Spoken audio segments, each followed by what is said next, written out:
against a poor Salford side. Great that Catalan have secured their SL spot, even if it does put pressure on Trin. Catalans, like Huddersfield, might not make the top four, but they could have a big say in who finishes where. One notable thing from the match was I think one of the touchies was black. We've had plenty of black players and coaches, but not many officials, I don't think. I can think of one lower league touch judge, but that's as many as I can remember. It could have been this guy from this game. I don't know. I did notice, though, that there was a touch judge in the Wigan versus Widnes under-19s game who really, is really going to need a lot of sun cream. Basically. Are you giving him tips? It's not ginger. Yeah, paler than ginger. So that'll be interesting to see how that young touch judge's career develops. But hopefully not spelling Australia. I'm all for these young officials that we're seeing come through, and well, we need them. We haven't got much. We haven't got many old officials. And still here, apart from our old friend Tony Martin, who's still going. Yeah, and other than the opportunity to occasionally make jokes about sun cream or otherwise, I don't really care what they look like or what the background is, as long as they love rugby league and they're committed to doing the job as best as they can. So yeah, but I can't think of any ethnic minority match officials in rugby league. So it is a positive. It is a positive that the game's borders are being pushed and that sort of stuff, because it is a white working class sport predominantly, isn't it? Which it's you can't escape from that truth, really. No, and the more people we can get involved, whoever they are, whatever they do, get them in. Exactly. I don't really. We're not. Don't really let's care. Be honest, we're not in the position to be fussy, are we? Yeah. Just you want to come in you come. Here's your kit. Yeah. Thank you very much. If you're a posho trust fund boy, get Even involved. Whoever, whatever. You got some raspberry trousers. Thank you very much. Strip the boundaries back of all the types of boundaries. Paul O'Brien said Catalan are playing well at the moment. Another good win to confirm their top 8 finish. And finally, Cutthroat Jake simply said, "Booger." Yeah, another one that got away from Leeds. Fuad Yaha, exceptional. Yeah, because he had the try assist as much as anything. And then I was going to say the Kenny Edwards try, wasn't it? Was it Kenny Edwards' first try? Yeah, I think that was as impressive as any of his own tries for me. And then he backs up that stunning piece of play with 4 tries off the back of it. And I think if he is going to Union, it's a shame, but he's going out with a bang. Do you know who I was really, really impressed with in this game? Julian Busquet. He was fantastic off the bench. We've talked a bit in the last few weeks about the size of this Catalan Dragons bench and how basically it provides a relentlessness. And well, there's no one there that you would think it's all right. We can have a rest when Louis Anderson gets on. We can have a rest when Busquet gets. Oh no, we can have a rest when Battier. We can have a rest. All right, then we'll have a rest when Kenny. Oh no, there's no one there. You think I can have a rest when they come on, or that's going to diminish the intensity, or they're all taking it up another level. All those bench forwards were brilliant. The moral vacuum continues to really shine on the field for Catalan. So let's hope there's nothing off the field that distracts. Do you think him and Louis had a drink in the dressing room afterwards, sharing stories? I think he offered to take the rap for Robert Louis. Yeah. Knowing Kenny Edwards, pay me enough money, I'll take the rap for you. But no,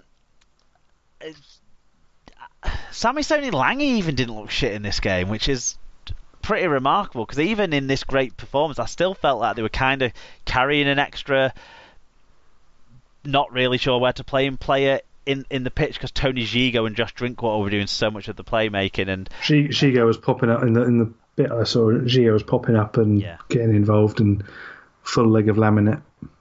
It's really difficult to see any positives from this game from a Salford point of view. Even when players came off the bench and showed enthusiasm, they tended to be showing. Did they lose anyone to injury? What, in the game? Yeah. I think No. I'm just trying. I'm clutching at the positive. I think that might be the only one that we might be able to get. Took a knock at one point and was kind of out of the way a bit for a period, but no, I just think Bibby and Alfort's made a few errors under pressure in the kicking game, because Josh Drinkwater's kicking game is pinpoint at the moment and right on song. I just the pack were there, they worked, but they didn't really didn't impose at all, really. It was Simon and Moa, and then Busquet off the bench, who were the imposing forward presence. Even like Remy Casti was just okay in this game. And their left edge, Yeah, but Remy Casti's okay game is still 7.5. 6. Yeah, it's still 6 notches above a Salford forward's great game, isn't it? Yeah. No, what's golden in French? No, that's yellow. I don't know. We seem to be talking a lot of French tonight. Well, you get learning. I'm just googling. Door. So, yeah, carry on. Door. Yeah. Oh, of course. So yeah. Palm door. Yeah. Edge door. Well, we've got enough of door-shaped edges, haven't we? Turnstile. Yeah. Turnstile-shaped edges. What's sometimes. Say? But yeah, I think that was good. A great edge with Braden Williami and Fuad Yaha, two absolute standouts in this game. The moral vacuum off the bench just added even more danger to that, and Drinkwater just held it all together. Great performance. Don't know if you have anything more to add, really. No, nothing more on this one. So Catalan made nearly 750 more metres than Salford and 6 more breaks. Salford hurt themselves somewhat with 14 errors to the Catalans' 9. Did impede things for the Red Devils. Individually, Fuad Yaha, 4 tries, 1 try assist, 134 metres, 4 clean breaks. Kenny Edwards, 2 tries, 5 tackle busts, 100 metres. Julian Busquet, 169 metres, 3 successful offloads. And Braden William, 3 try assists, 6 tackle busts, 155 metres, 2 clean breaks. You know when a team's been really impressive when the 4 stat winners that I pick out take you onto a second line on the rundown. That's when those guys have done a lot. They've got multiple ones coming off each one. Tipping the balance slightly just over the line for some of these Salford players. Daryl Alforts with a try, 7 tackles, 190 metres and 2 clean breaks. Daniel Murray, who actually looked as fit as I've seen him look, and this is maybe is reflected in his tackle stats. 48 tackles, 10 marker tackles. So obviously his conditioning maybe is upping as his kind of career progresses. Ryan Lannon, 103 metres. Junior South, 101 metres. On to the final game of the weekend. And I would say possibly, in some respects, the most enjoyable game of the weekend. In some respects. So if you're going to take anything out of the weekend, this might be. Well, it was an absolute shellacking for Hull FC, who brought in 4 unfit first-teamers to get spanked 72 points to 10 away at Wakefield Trinity. Only 5,634 were on for this awesome performance. 38-0 it was at half-time to the Trin, and Ben Thaler was the man who got to enjoy it from the middle. Hull KR fan got in touch first of all. Yeah, Tom Andrews at Tom_HKR said, listened to the game and came up with this insightful opinion.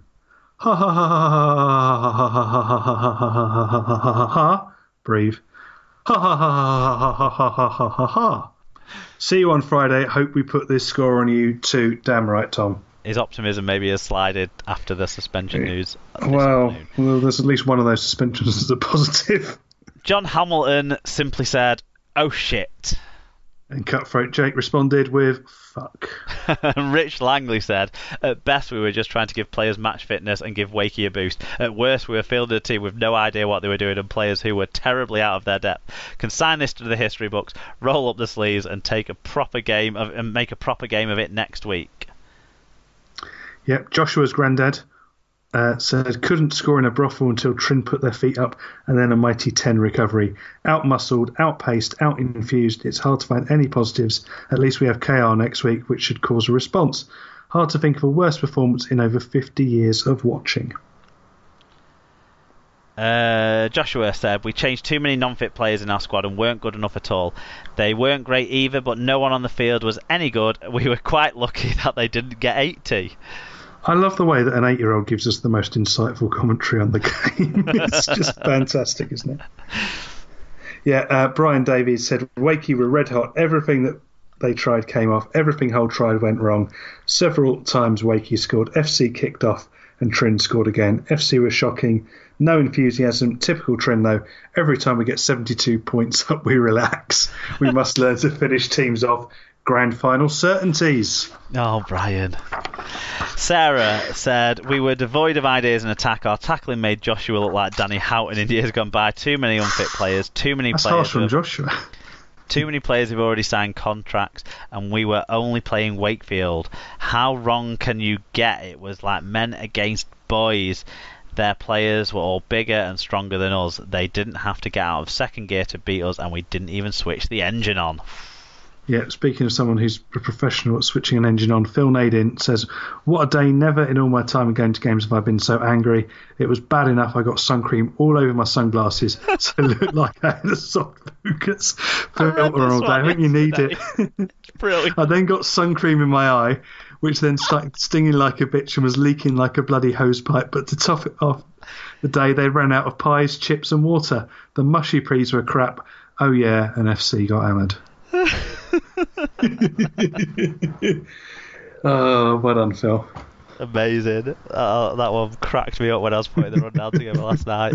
Wakey White said, considering how nervous I was leading up to the game, what a great result and performance that is from Wakefield. Hull were bullied into submission from the kickoff, and the intensity of Wakey's play forced a lot of errors. Jacob Miller was first class, as was Reece Lynn, who rampaged like a stampeding buffalo on and around the Hull defence. It looked a bit late for us to make the top 4, but what a way to qualify for the top 8. And finally, the last word goes to Bruiser664. God damn it, Hull. Yeah, well, I'm guessing most of the Hull fans are thinking God damn it, Hull as well in this one. The only thing I've seen was David Fafita's rampaging try, which brilliant, wasn't it?